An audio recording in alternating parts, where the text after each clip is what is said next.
Happy Friday, everyone, and welcome to Stock Market Today. It's Ali, Coram, and Ed Carson here with a breakdown of the action in today's session and a look at how the week unfolded. And by the end of the week, looking pretty interesting here, shrugging off an opening gap down, Ed, and all of the major indexes are right around some pretty key levels. Yeah, it was a really impressive week. Nice to see that, the action.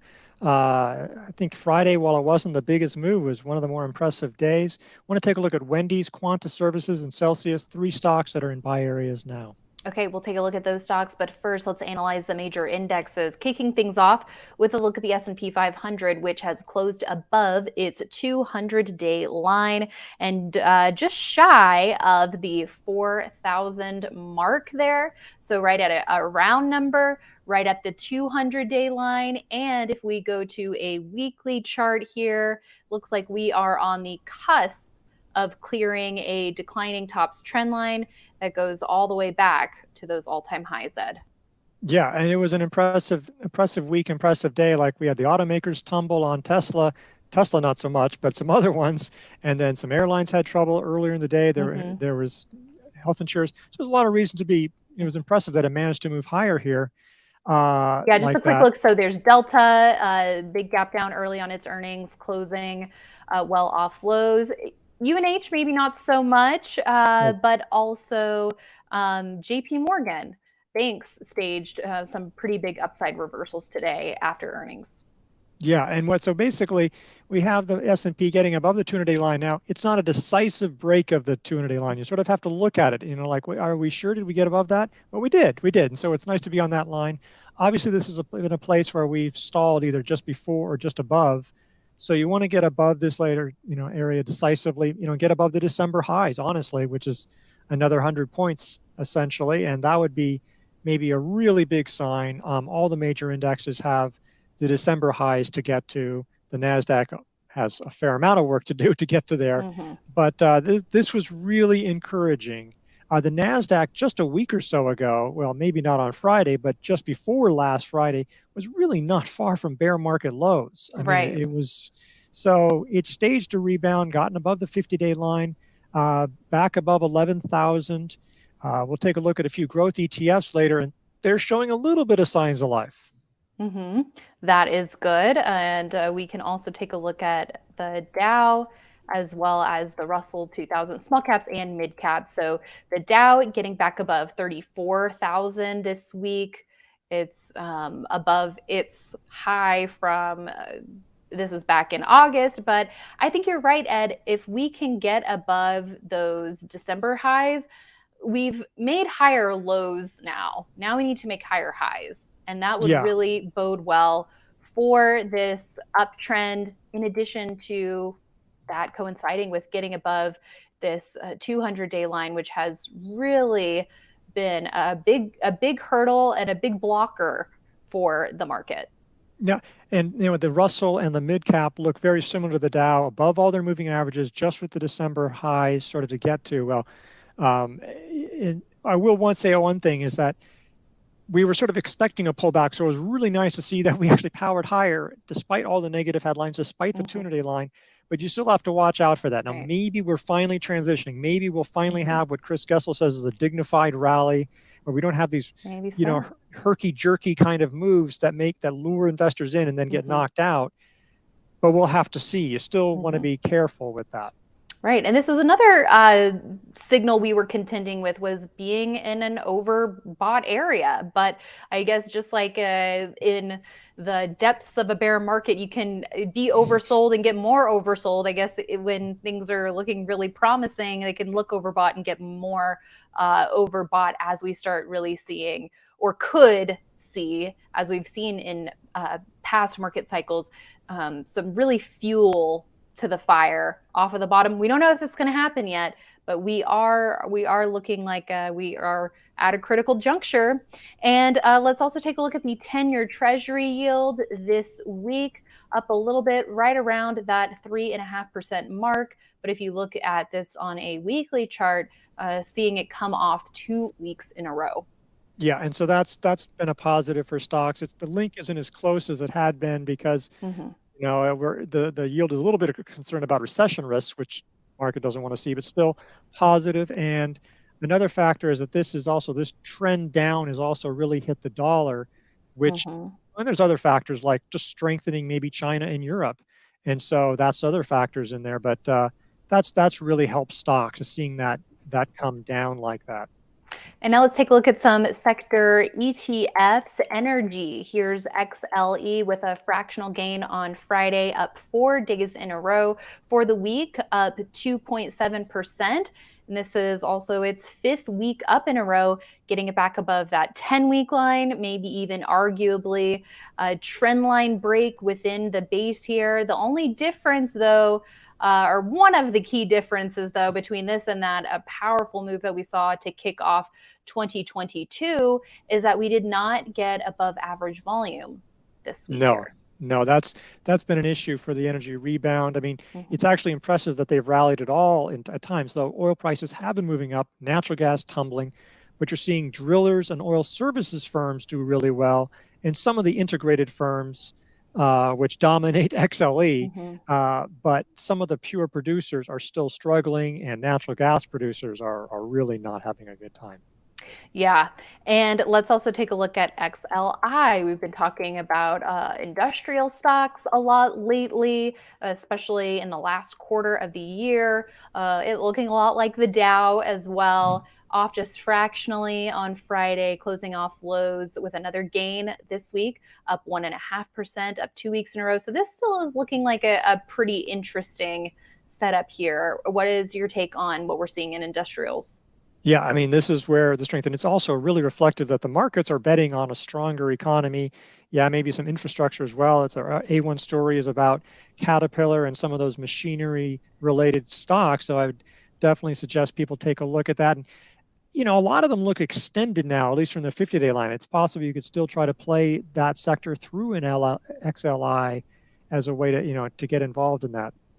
But you're saying the 6th, which was the follow through day, perhaps may have been the day to act. That probably was the best day. It's still not probably crazy extended from the 50-day line, which has been moving up pretty quickly.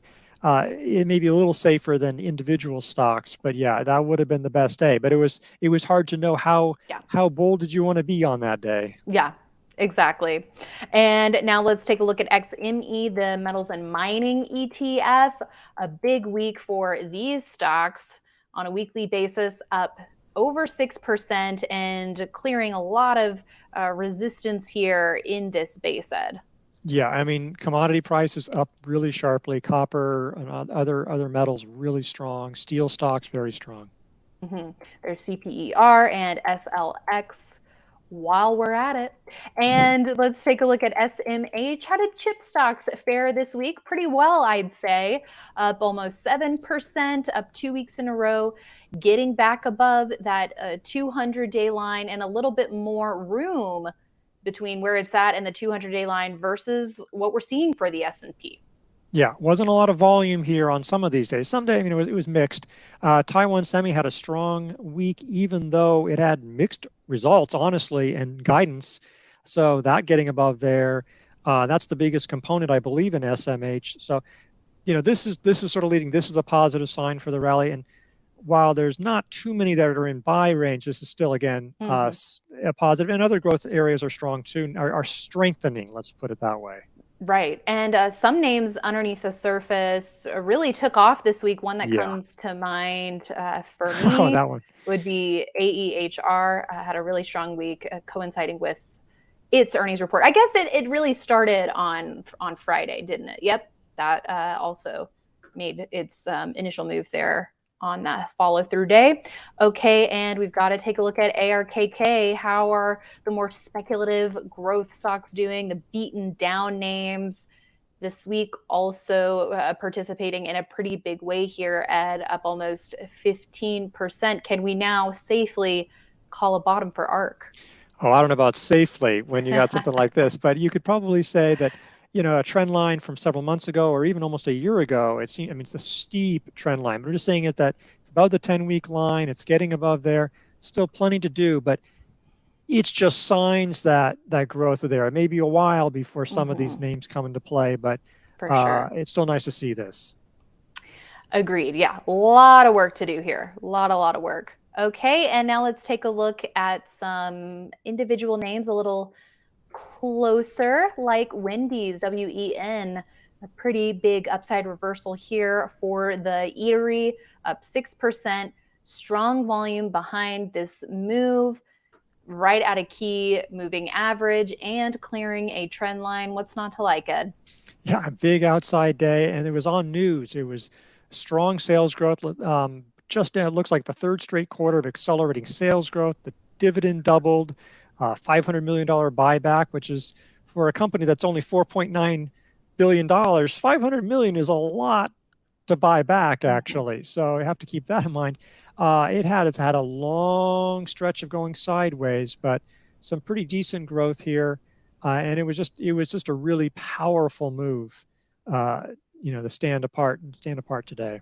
And it seems like perhaps this might be a stock, if you look at it on a longer term basis, given that it doesn't have, at least in recent years, a track record of strong outperformance. Maybe this is something that you do trade on a little, if you went for it.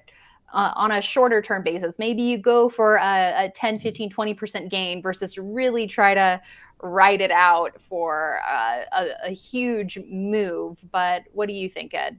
That's a good point. Not every stock is potentially a game-changing, world, beating. Wendy's is not changing the world over the next year. I mean, I'm not saying they won't have a new food product or some service, but yeah, it's going to have a more limited advance, you would think. That doesn't mean it can't have a nice, solid advance.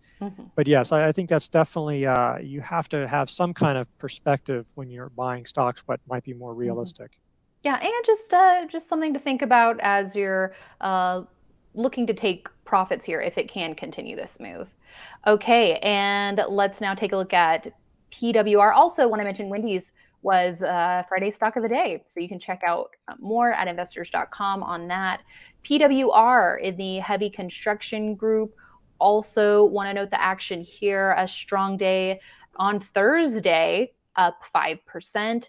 Continuing the gain on Friday. We'll take a look at the weekly chart as well. Looks like we got slightly above average volume, getting back above the 10-week line. So all good things to see here. Yeah, you could have bought it on Thursday and it really didn't change too much on Friday. It's an emerging base. I believe this is one that it will have a base after this week, after today. I'm not sure. I think that's 5 weeks and less than 15%. So that would make it a flat base. It'll just take a couple hours for it to show up on a weekly chart. But there's also coming up right up to the previous resistance area around 148, 149. There's a lot of trading around that area. So we're right at levels to keep in mind there. I think that, again, early entries are the way to go. This one sometimes trades around. It does have back and forth, and it has had a tendency to go back into the prior base. So, buying on a breakout would be riskier for that reason as well. Yeah. Look for an earlier entry. Couldn't agree more, Ed. And now Celsius flashed an early entry as well this week. The ideal day to get in looks like it was on the 11th, on Wednesday. That's when we got the volume, when it first got back above these key moving averages and clearing a trend line here, although not too extended just yet from the 50-day, about 7% on a weekly basis, 4% above the 10-week line, unless that's going to update. Maybe it's going to update on Tuesday when we come back. That'll probably jump a fair amount, so it'll probably will be like 3% or something there. This is an emerging base. Another week it'll have a base, but this was a good place to get into this stock. As you say, I think it's still actionable. Yeah, Wednesday was, as it turned out, probably the best day, but it's really not too much above that, and the moving averages are moving up pretty quickly. Yeah, so because if you wait until you got all the way up, that'd be another 10% to get up to the buy point when a new base comes in. So a lot of trading was there, as you're showing. This one has tremendous growth. It has a tremendous PE, which is really above because it had a big loss in this last quarter, but the growth prospects are very strong. So this one's going to be volatile. It could have some big swings. So, that is something to keep in mind. Maybe this one could have a big move, but you also have to keep in mind this could have a big decline as well. So keep every stock in perspective. A great reminder there, Ed. Okay, well, as we wrap up another week of trade and find ourselves back at a critical juncture for the overall market trend, what should we be thinking about right now as we prepare for another week of trade, which, by the way, uh, we're not going to have any trading on Monday or IBD Live or anything like that. But what do we need to be ready for by Tuesday? We get, hey, maybe this is a good thing, extra time to devote to our stock research over the weekend. Well, that's a big thing you should be doing. And we're looking for stocks that are actionable, setting up, or maybe potentially actionable if they pause or pull back. There's some stocks that sort of jumped up Yeah. in the past week or so and may look a little extended, but if they can form handles or shelves, they could do that. Just keep in mind, build up your exposure gradually. I mean, obviously, if you had jumped in whole hog on Monday or Tuesday of this week, yeah, you'd probably be pretty happy. But there's still the high risk of a pullback around these levels. Just that's the way the market has been, and these levels and this run suggests that that could be happening. So just come in gradually and don't get too exposed in a particular sector. I mean, some of these sectors are doing well, but we've seen sector rotation suddenly hit some sectors that seem to be doing well. So balancing out, having a diversity of leadership is always a good idea. And I think in this kind of market, that's true. And don't forget about earnings season. Stocks that Absolutely. you own, or especially early on in earnings season, it's not just own, but it's companies that are its competitors or suppliers or customers that can all have a pretty big impact on your holdings. So that would be the big focus in the next couple of weeks. Yeah, that makes sense. And just to reiterate, I also think focusing on relative strength, very important. But like you said, Ed, you don't want to be chasing stocks. You need to keep a very close watch on those early entries, making sure stocks aren't getting too extended. And if they are, and showing that strong relative strength, I mean, that makes sense, but we have to wait. Let's be disciplined, wait for a new entry, because if this market rally is going to really have legs, we will get those additional opportunities. So let's hope that happens, but we'll have to see. We still have to be prepared for all scenarios on the upside and downside. So we'll have to see what next week brings. Thank you so much, Ed. And thanks everyone for tuning in. We'll be back with more on Tuesday, starting with IBD Live in the morning, 10 minutes before the opening bell. We will see you there, investors.com/IBD Live for all the details. Have a great long weekend and see you next week.